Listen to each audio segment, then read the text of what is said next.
وَإِمَّا نُرِيَنَّكَ بَعْضَ الَّذِي نَعِدُهُمْ أَوْ نَتَوَفَّيَنَّكَ فَإِلَيْنَا مَرْجِعُهُمْ ثُمَّ اللَّهُ شَهِيدٌ عَلَى مَا يَفْعَلُونَ۔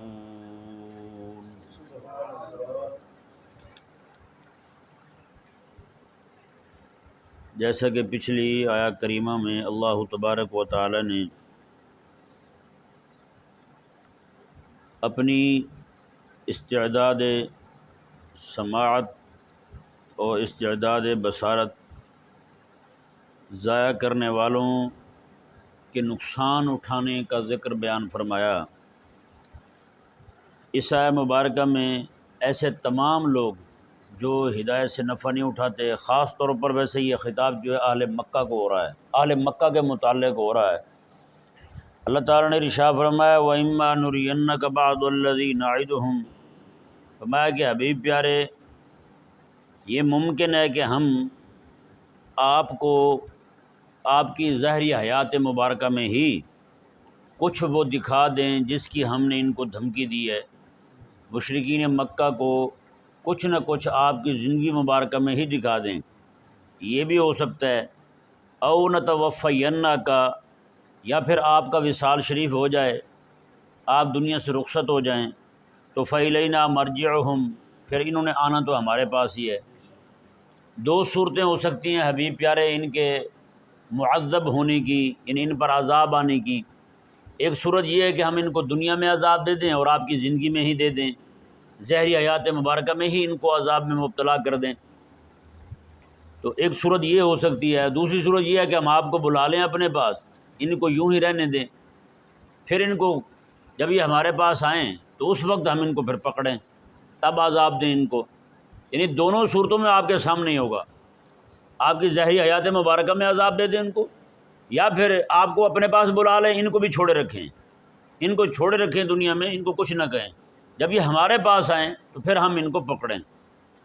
جی اللہ اکبر کبیرہ۔ ہمارے ایک بزرگ کہا کرتے تھے، وہ فرماتے تھے کہ مجھے قیامت کا سب سے زیادہ شوق جس بات کا ہے نا وہ یہ ہے تاکہ میں قیامت والے دن دیکھوں خدا رسول کے دشمنوں کو پھینٹی کیسے پڑتی ہے، جی ذلیل کیسے ہوتے ہیں اللہ اور اس کے رسول کے دشمن جو ہیں۔ تو یہ اللہ تبارک و تعالی نے بھی ارشاد فرمایا۔ یہ مضمون دیکھیں نا، مثال کے طور پر ایک بندہ ظالم ہے، اس نے کسی پر ظلم کیا ہے، اب جس پر ظلم ہوا ہے اس کو سامنے کھڑا کر کے مظلوم کی اگر ظالم جو ہے بندہ اس سے بدلہ لیا جائے تو بتائیں جس پر ظلم ہوا ہے اسے کتنا سکون ملے گا؟ کل بھی سکون ملے گا نا۔ ایک طرح کی یہ بھی تسلی دی جا رہی ہے حبیب کریم علیہ السلام کو، میں کہ حبیب پیارے صلی اللہ علیہ وسلم یہ لوگ آپ پر ظلم کرتے ہیں، آپ کو تکالیف دیتے ہیں، تو آپ پریشان نہ ہوں، ہم ان کو پکڑیں گے آپ کے سامنے، آپ کی ظاہری حیات مبارکہ میں ان کو ہم کچھ جو ہے نا وہ کچھ عذاب پہنچائیں، دکھائیں گے آپ کو، آپ کے سامنے ہوگا، جی، یا پھر ہم ان کو یوں ہی رہنے دیں، آپ کا وصال شریف ہو جائے، یہ آئیں ہمارے پاس، آپ بھی ہمارے پاس آئیں، پھر ہم ان کو عذاب میں مبتلا کریں، آپ کو دکھائیں پھر ہم۔ اللہ اکبر کبیرہ۔ یہ بھی میرے آقا صلی اللہ علیہ وآلہ وسلم کی رحمت للعالمین کا بیان ہے، یہ بھی حضور آقا علیہ السلام کی رحمت للعالمین ہونے کا اظہار ہو رہا ہے کہ اللہ تبارک و تعالی جو ہے ظالموں کو آقا علیہ السلام کے سامنے عذاب میں مبتلا فرمائے گا۔ اور اللہ تبارک و تعالی نے پھر کچھ دکھایا بھی، بدر میں جتنے بھی بڑے بڑے ان کے بدماش تھے وہ سارے جمع ہو کے آئے، اللہ تبارک و تعالی نے وہ 70 بندے ان کے بدر میں مارے گئے، 70 بندے ان کے بدر میں مارے گئے، جن میں ابو جہل بھی، بڑے بڑے خرانٹ قسم کے لوگ تھے، وہ سارے کے سارے مارے گئے وہیں پر۔ ہوا یا نہیں ہوا ایسے؟ تو اللہ تبارک و تعالی نے جو وعدہ کیا تھا وہ وعدہ پورا فرمایا اللہ تبارک و تعالی نے دنیا میں دکھانے کا، اور سارے بدر میں اکٹھے ہو کے آئے ہیں، کوئی کسی بہانے پہنچا، کوئی کسی بہانے پہنچا، سارے جمع ہو کے آئے، سارے کے سارے آقا علیہ السلام کے سامنے مارے جا رہے ہیں۔ اور ابو جہل جیسا فرعون، اتنا بڑا فرعون جو ہے وہ آقا علیہ السلام کے صحابہ کرام علیہ رضوان میں جو چھوٹے چھوٹے بچے تھے 2 ان کے ہاتھوں مارا جا رہا ہے، بتائیں۔ اللہ اکبر کبیرہ۔ تو یہ خلاق کائنات کا وعدہ تھا جو اللہ تبارک و تعالی نے کچھ کا وعدہ تھا آقا علیہ السلام کی ظاہری حیات مبارکہ میں دکھانے کا۔ اللہ تعالیٰ نے ہمیں بھی کچھ یہاں دکھا دیں یا پھر یہاں بھی نہ دکھائیں تو قیامت والے دن ان کو اپنی بارگاہ میں بلا کر کے پھر وہاں عذاب میں مبتلا کریں۔ تو اللہ تبارک و تعالیٰ نے ارشاد فرمایا جی فَإِلَيْنَا مَرْجِعُهُمْ، انہوں نے آنا تو ہمارے پاس ہی ہے، ثُمَّ اللَّهُ شَهِيدٌ عَلَى مَا يَفْعَلُونَ، پھر جو کچھ بھی یہ کر رہے ہیں نا اللہ تبارک و تعالیٰ ان کے سارے کرتوتوں پر گواہ ہے۔ ہاں اللہ گواہ ہے، اللہ تبارک و تعالیٰ ان کے ایک ایک عمل کو ملاحظہ فرما رہا ہے، ایک ایک چیز خلاق کائنات کے سامنے ہے، کوئی شے اس سے پوشیدہ نہیں ہے۔ اللہ تبارک و تعالیٰ نے ارشاد فرمایا وَلِكُلِّ أُمَّةٍ رَسُولٌ، میں کہ ہر امت کے لیے ایک رسول تشریف لایا ہے، ہر امت کے لیے ایک رسول تشریف لایا ہے۔ یہ ذہن میں رہے، یہ آیت مبارکہ لے کر کے مرزا قادیانی کذاب دجال جو ہے یہ اپنے لیے کہتا ہے کہ اللہ تعالیٰ نے فرمایا کہ ہر قوم کے لیے ہر امت کے لیے ایک رسول آیا ہے، تو پھر میں ہندوستانی قوم کے لیے رسول بن کے آیا ہوں۔ نعوذ باللہ من ذالک، اس اجہل کو یہ نہیں پتہ کہ یہ آقا علیہ السلام کے تشریف لانے کے بعد نبوت کا باب بند ہو چکا۔ قرآن کریم کی آیات کریمہ اس پر دلیل ہیں اور احادیث مبارکہ کا بہت بڑا ذخیرہ جو ہے وہ اس پر موجود ہے کہ آقا علیہ السلام کے بعد کوئی نبی ہو سکتا نہیں ہے۔ تو یہ بات پچھلی ہو رہی ہے، آگے کی نہیں ہو رہی۔ اللہ نے یہ نہیں فرمایا کہ آگے ہوں گے، نہ فرمایا کہ رسول جو ہونے تھے ہو چکے، میرے حبیب کریم علیہ السلام پر رسالت کا باب ختم بند ہو چکا ہے۔ اللہ اکبر کبیرہ۔ اللہ تعالیٰ نے ارشاد فرمایا وَلِكُلِّ أُمَّةٍ رسول، میں ہر جماعت کے لیے ہر قوم کے لیے ایک رسول ہے۔ فَإِذَا جَاءَ رَسُولُهُمْ، میں جب رسول ان کے پاس آ جاتا ہے تو قُضِيَ بَيْنَهُمْ بِالْقِسْطِ، پھر ان کے درمیان انصاف کے ساتھ فیصلہ ہو جاتا ہے۔ پھر مان جائیں تو ٹھیک ہے، نہ مانیں تو پھر فیصلہ ہو جاتا ہے۔ پھر کیا ہو جاتا ہے؟ فیصلہ ہو جاتا ہے۔ نوح علیہ السلام کی قوم کے ساتھ کیا ہوا؟ فیصلہ ہوا یا نہیں ہوا؟ موسیٰ علیہ السلام کی قوم وہ جو فرعونی تھے سارے، ان کے ساتھ کیا ہوا؟ فیصلہ ہوا یا نہیں ہوا؟ موسیٰ علیہ السلام کے اپنے ماننے والے جہاں جہاں پہ مسئلہ کرتے تھے ان کی تعداد 17 ہزار ماری جاتی تھی۔ وہاں جا کے جب انہوں نے بچڑے کی پوجا کی 17,000 بندہ ایک ہی دن مارا گیا۔ موسیٰ علیہ السلام کی قوم جب فلسطین میں داخل ہونے لگی وہاں جا کے ٹھہر گئے، اب جی ہم نہیں جاتے جہاد کرنے کے لیے۔ اللہ نے فرمایا کہ جاؤ، کہنے لگے ٹھیک ہے جاتے ہیں۔ اللہ نے فرمایا 2 کام کرنے ہیں، ایک تم نے سجدہ کرتے ہوئے جانا ہے، دوسرا اللہ سے معافی مانگتے ہوئے جانا ہے۔ انہوں نے سجدہ نہیں کیا، گھسیٹیاں مارتے ہوئے گئے اور زبان سے استغفار نہیں کیا، اور ہی کلمات گنگناتے گئے۔ اللہ تبارک و تعالیٰ نے کیا کیا؟ آنن فانن ان پر طاعون کی وبا چھوڑی، ان پر 17,000 بندہ ایک ہی لمحے میں مارا گیا، 17,000 بندہ۔ اللہ تبارک و تعالیٰ نے ارشاد میں جب رسول کسی قوم کے پاس تشریف لے آئے تو قُضِیَ بَیْنَهُم بِالْقِسْطِ، تو فرمایا کہ ان کے درمیان پھر فیصلہ ہو جاتا ہے انصاف کے ساتھ، وَهُمْ لَا يُظْلَمُونَ، اور کسی پر ظلم نہیں کیا جاتا۔ اب بتائیں جی، مرزا قادیانی کو امت نے سب نے جھوٹا کہا ہے، سب نے جھوٹا کہا ہے، الا یہ کہ بدبخت لوگ تھے جو ذلیل کے ساتھ کھڑے ہو گئے ہیں، باقی امت جو ہے امت نے تو اس کو جھوٹا کہا ہے، پاکان امت نے اس کو جھوٹا کہا ہے، کسی نے ذلیل کو سچا نہیں کہا۔ تو بتائیں پھر اس کو اتنی امت نے جھوٹا کہا ہے تو پھر فیصلہ کیوں نہیں ہوا؟ وَلِكُلِّ أُمَّةٍ رسول پکڑ کے اپنے رسالت کا اور نبوت کا دعویٰ کر رہا ہے یہ منحوس۔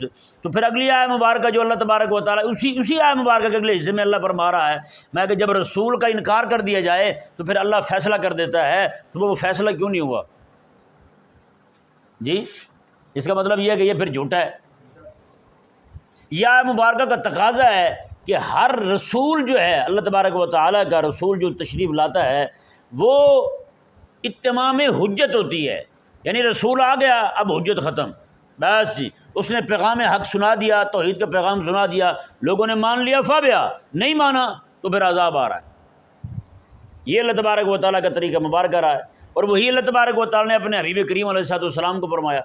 اور یہ میں کئی بار یہ بات واضح کر چکا ہوں کہ باقی انبیاء کرام علیہ السلام جو ہیں ان کی انکار کرنے والی قوم جو تھی ان پر عذاب ہے اللہ تعالیٰ کی طرف سے، کسی پر بارش کا، کسی پر چنگاڑ کا، کسی پر جناب بستی اٹھا کے الٹ دی گئی، کسی پر کچھ آیا۔ تو آقا علیہ السلام کی جو امت تھی، امت دعوت، یعنی جن کو دعوت دی گئی تھی انہوں نے دعوت کو قبول نہیں کیا، جیسے مکے کے مشرک تھے، یہ لوگ جو ہیں، اب ان لوگوں پر وہ والا عذاب نہیں آیا، یہ اللہ تعالیٰ کا وعدہ تھا۔ اللہ تعالیٰ نے فرمایا کہ یعذبہم اللہ بایدیکم، اللہ نے فرمایا کہ حبیب پیارے اللہ ان کو عذاب دے گا، لیکن دے گا تیرے صحابہ کے ہاتھوں، تیرے صحابہ کے ہاتھوں عذاب دے گا۔ اور دیکھیں وہ سارے کے سارے حضور کے صحابہ کے ہی ہاتھوں مرے ہیں، مکے میں جتنے مرے ہیں سارے حضور کے صحابہ کے ہاتھوں مرے ہیں۔ اس کا سب سے بڑا فائدہ یہ ہے، ہاں کوئی بندہ ظالم ہو، اس ظالم پر عذاب آ جائے، وہ مارا جائے، کوئی مصیبت نازل ہو جائے مارا جائے، تو مظلوم خوش ضرور ہوتا ہے لیکن اس کو زیادہ خوشی تب ہوتی ہے جب ظالم کو باندھ کر کے مظلوم کے سامنے کھڑا کر دیا جائے اور مظلوم کو کہا جائے لے بھی تیرے حوالے ہے، اب تو کٹ وٹ اس کے، جب وہ اس کے وٹ نکالتا ہے تو پھر مزہ ایک اس کو دل کو عجب سکون ہوتا ہے۔ اللہ اکبر کبیرہ۔ اس میں میرے آقا علیہ السلام کے صحابہ کرام علیہ رضوان کے دلوں کو مزید تسلی دی گئی ہے کہ اللہ فرماتے عذاب میں دوں گا، میں محبوب کے صحابہ دوں گا تمہارے ہاتھوں، ہاں تم میرے نائب بن کے ان پر عذاب برساؤ گے، تم میرے نائب بن کر ان کو قتل کرو گے۔ اللہ اکبر کبیرہ۔ تو اس میں کوئی یہ نہیں کوئی نعوذ باللہ کوئی بندہ یہ کہ جی دیکھیں پچھلے انبیاء کے جو منکرین تھے ان پر تو عذاب آتا تھا آسمان سے، ان کو جناب پکڑ پکڑ مروایا گیا۔ بھائی اس میں تسلی ہے حضور کے صحابہ کے لیے، ہیں جی۔ اس میں جو اللہ تبارک و تعالیٰ، اب دیکھیں فرشتے تو یہاں بھی آئے ہیں، بدر میں آئے ہیں فرشتے نہیں آئے، آج بھی وہ جگہ موجود ہے، چہار دانگ عالم یہ بات مشہور ہے کہ یہاں پہ جناب فرشتے آئے تھے، اور اللہ تبارک و تعالیٰ کا قرآن خود گواہ ہے اس بات پر کہ اللہ تبارک و تعالیٰ کے فرشتے وہاں تشریف لائے تھے آقا علیہ السلام کے صحابہ کرام علیہ رضوان کی مدد کرنے کے لیے، اور باقاعدہ صحابہ کرام علیہ رضوان نے ان کو دیکھا۔ حضور کے صحابہ فرماتے ہیں ہم کسی پر تلوار ایسے سیدھی کر رہے ہوتے تھے اس کی گردن اڑ کے وہ جا پڑتی تھی، گردن وہ جا پڑتی تھی، ہیں جی۔ اللہ اکبر کبیرہ۔ تو یہ مدد تو کی ہے، لیکن مدد بھی ایسی حال میں کی ہے کہ محسوس بھی نہ ہو کہ کوئی اور کر رہا ہے، تاکہ محبوب علیہ السلام کے صحابہ جو ہیں ان کے دل کا غصہ جو ہے وہ ٹھنڈا ہو جائے۔ یہ اللہ تبارک و تعالیٰ نے قرآن کریم میں بیان فرمایا ہے۔ اللہ تعالیٰ نے فرمایا کہ اللہ تبارک و تعالیٰ لیشفی صدور قوم مومنین، ایک وقت آئے گا حبیب پیارے اللہ تبارک و تعالیٰ تیرے صحابہ کے سینوں کو ٹھنڈا کر دے گا، تیرے صحابہ کے سینوں کو ٹھنڈا کر دے گا۔ وہ اللہ تبارک و تعالیٰ نے پھر بدر میں حضور کے صحابہ کے سینے سے ٹھنڈے نہیں کیے بلکہ ٹھنڈے ٹھار کر دیے ہیں، ٹھنڈے ٹھار کر دیے اللہ تبارک و تعالیٰ نے محبوب علیہ السلام کے صحابہ کے سینے۔ تو اللہ تبارک و تعالیٰ نے ارشاد فرمایا جی دیکھیں وَيَقُولُونَ مَتَىٰ هَٰذَا الْوَعْدُ إِن كُنتُمْ صَادِقِينَ۔ مکے کے مشرک جو ہے نا وہ چلتے پھرتے آقا علیہ السلام چونکہ جب بھی وعظ فرماتے ان کو تبلیغ فرماتے تو ساتھ عذاب کا بھی ذکر کرتے۔ اب وہ ایسے ذلیل تھے جہاں بھی بیٹھے دیکھتے تو دیکھ کے کہتے متیٰ ھذا الوعد، وہ عذاب کب آ رہا ہے جی، وہ وعدہ جو آپ نے کیا تھا ہم سے عذاب آنے کا، وہ جو دھمکی دیتے تھے آپ عذاب کی، وہ کب آ رہی ہے؟ ان کنتم صادقین، اگر تم سچے ہو، یہ حضور کے صحابہ کو بھی کہتے تھے اگر تم سچے ہو تو پھر لاؤ، پھر کہاں ہے وہ؟ اللہ اکبر کبیرہ۔ اللہ تبارک و تعالیٰ نے ارشاد فرمایا حبیب کریم علیہ السلام کو، میں کہ حبیب آپ ہی جواب دیں ان کو، قل آپ فرما دیں ان کو لا املک لنفسی ضرا ولا نفعا الا ما شاء اللہ، میں مجھے کیا پتہ کب عذاب آئے گا، یہ تو میرا اللہ جانتا ہے۔ یہ کون جانتا ہے؟ میرا اللہ جانتا ہے۔ یہ ذہن میرے بھائی، اللہ تبارک و تعالیٰ نے مکہ مکرمہ میں ہی حبیب کریم علیہ السلام کو اطلاع دے دی تھی یہ کیسے مارے جائیں گے، اور انہوں نے مارے جانا ہے اور کیسے مارا جانا ہے، یہ حبیب کریم علیہ السلام کو اطلاع دے دی تھی جی نا۔ یہ کئی ساری آیات مبارکہ سے یہ مضمون واضح طور پر عیاں ہے، اور یہ مضمون بالکل ثابت ہے انشاءاللہ۔ جیسے جیسے وہ آیات کریمہ آئیں گی، پہلے بھی کچھ آیات کریمہ آئی ہیں، میں نے وہاں پہ بیان کیا تھا کہ یہ آیت مبارکہ جو ہے یہ ان پر آنے والے عذاب، اب یہی آیت مبارکہ پچھلی دیکھ لیں کہ اللہ تبارک و تعالیٰ نے فرمایا کہ ممکن ہے اللہ تبارک و تعالیٰ ابھی ان کو عذاب دے دے آپ کی ذریعے آیات مبارکہ میں، یا پھر ان کو لے جائے آخرت میں، وہاں بھی آپ کے سامنے ان کو عذاب میں مبتلا کر دے، ان کو معذب بنا دے۔ اللہ تبارک و تعالیٰ نے اشارے تو دیے ہیں، بتایا تو ہے اللہ تبارک و تعالیٰ نے، لیکن یہاں پر سیدھا ان کو خطاب کیا جا رہا ہے مشرکین کو۔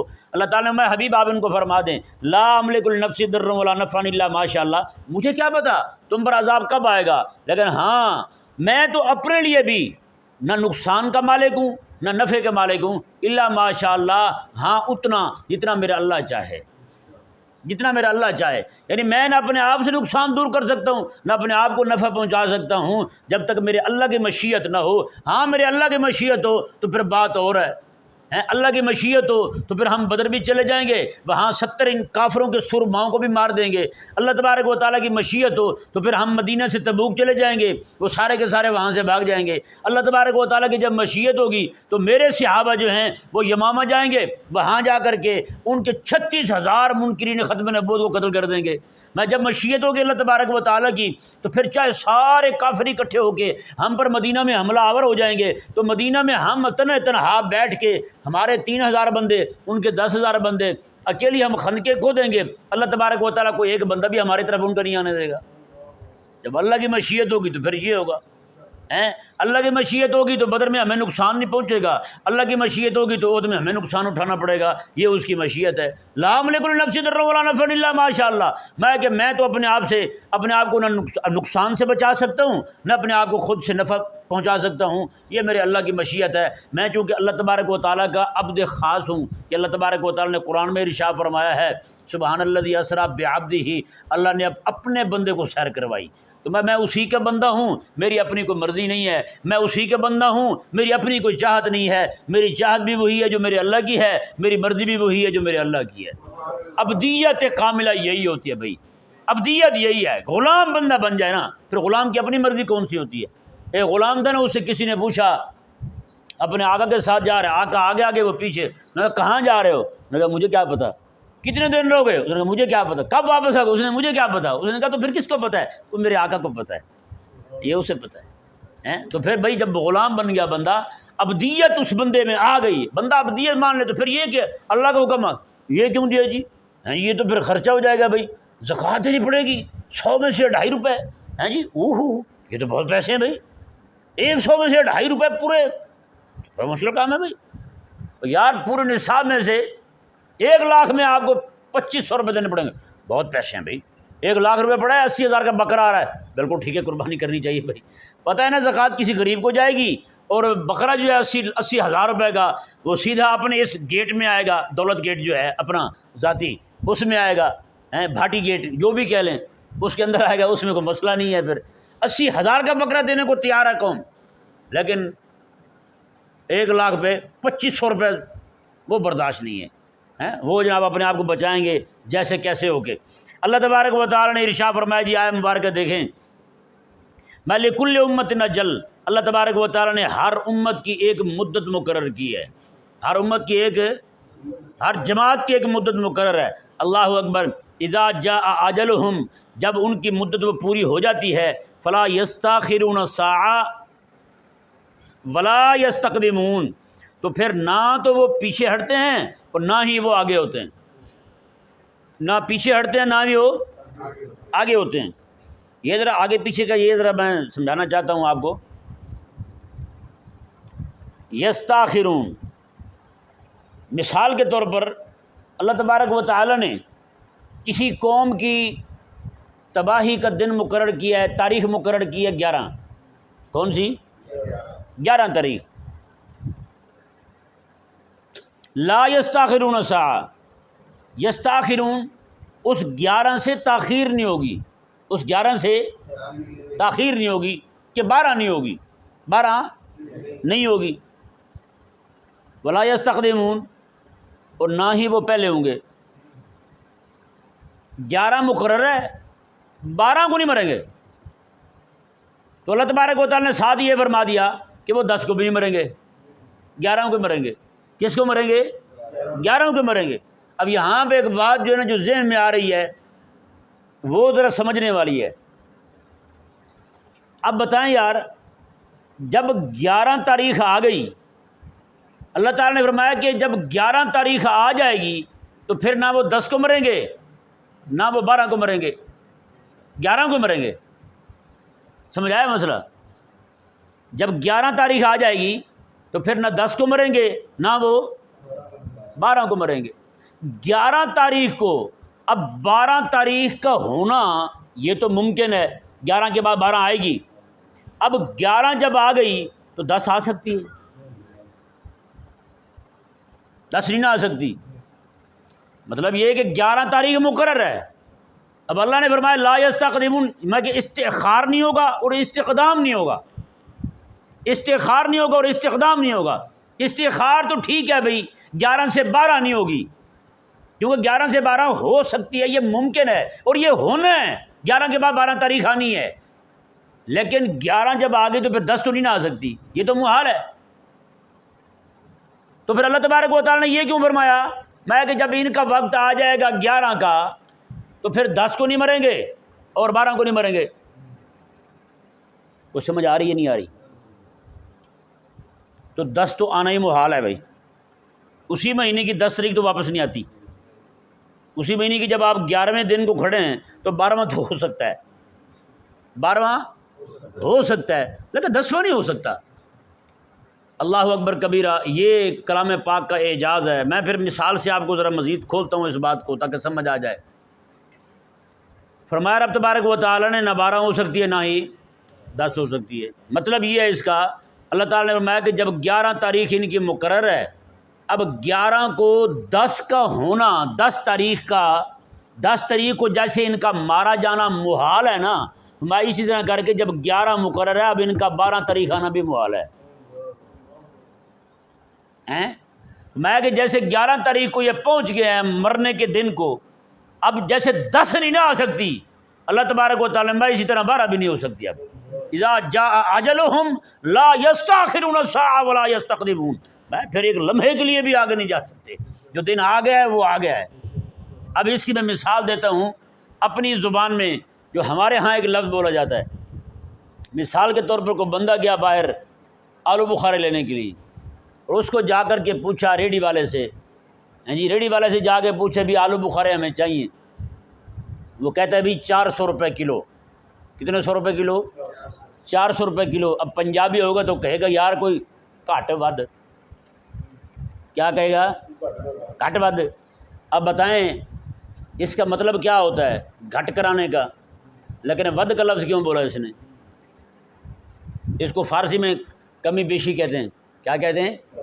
کمی بیشی۔ یار کو کمی بیشی کر لو، او بھائی بیشی مزید کیا کرے گا؟ وہ 400 سے 500 کر دے گا، وہ تو آپ کو قبول نہیں ہے، آپ تو اسے نیچے لانا چاہتے ہیں۔ پھر بیشی کہنے کا مطلب کیا ہے یا نہیں؟ اب دیکھیں وہ آگے ریڈی والا پتہ کیا کہتا ہے آپ کو، دکان والا کیا کہتا ہے؟ وہ کہتا ہے بھائی گل سن، 400 کا ہے، نہ گھٹ تے نہ ود، نہ گھٹ تے نہ ود۔ مطلب کیا ہے اس کے کہنے کا؟ اللہ اکبر کبیرہ۔ اس کے کہنے کا مطلب یہ ہے، اب میں نے 400 بتایا نا آپ کو، 400 بتا کے اب میں آپ سے 500 نہیں نہ لے سکتا۔ اس نے کہا ہاں بالکل ٹھیک ہے۔ اس نے کہا پھر 300 بھی نہیں لے سکتا، 4 ہی لوں گا میں۔ جی نفی ایک ہی مقصود تھی تو ساتھ دوسری کی بھی نفی کر دی۔ نفی مقصود ایک کی تھی کیونکہ لینے والا جو ہے وہ 400 سے 300 کی تو بات کرے گا، 400 سے 500 کی بات تو نہیں کرے گا۔ لیکن جملہ کیا بولا اس نے؟ کمی بیشی۔ جملہ کیا بولا اس نے؟ گھٹ بد۔ یعنی وہ نفی چاہتا ہے، وہ اس کا مقصود جو ہے نا وہ نیچے آ جائے، تھوڑا سا نیچے پیسے مانگے، 400 سے 300 پہ آ جائے۔ لیکن جملہ اس نے کیا بولا؟ اس نے کہا ہاں جی حاج صاحب 300 دا کر لو یا پھر 500 دا کر لو۔ کیا اس نے بولا؟ کمی بیشی کا مطلب تو یہی بنتا ہے نا، 300 کو کر دیں یا پھر 500 کو کر دیں۔ آگے سے اس نے کہا بھائی اگر 5 کا نہیں نا تو پھر 3 کا بھی نہیں، 4 کا ہی ہوگا۔ کتنے کا ہوگا؟ 4 کا ہوگا۔ تو لا یستاخرون ساعۃ ولا یستقدمون، اللہ تبارک و تعالی نے جہاں پر یہ فرمایا نا میں کہ آگے پیچھے نہیں ہو سکتا، 11 تاریخ کو جب پہنچ گئے تو 10 تاریخ کو ان کا مرنا محال ہے۔ اللہ تبارک و تعالی نے فرمایا اسی طرح کر کے اب 11 کے بعد 12 ہونا بھی محال ہے، 11 کے بعد 12 ہونا بھی محال ہے۔ یعنی مطلب یہ ہے اللہ نے ارشاد فرمایا 11 تاریخ آ گئی ہے نا، ہوں نہ گھٹ تے نہ ود، نہ گھٹ تے نہ ود، نہ کمی نہ بیشی، نہ کمی نہ بیشی۔ اللہ اکبر کبیرہ۔ اللہ تبارک و تعالی نے ارشاد فرمایا اذا جاء اجلہم، میں جب ان کا مقررہ وقت آ جائے گا تو فلا یستاخرون ساعہ، میں کہ ایک لمحہ بھی، ایک ساعت بھی، ایک گھڑی بھی، گھنٹہ بھی نہ یہ پیچھے ہوں گے، ولا یستقدمون، نہ ہی یہ آگے ہوں گے۔ اللہ اکبر کبیرہ۔ اللہ تبارک و تعالی سمجھنے کی توفیق عطا فرمائے۔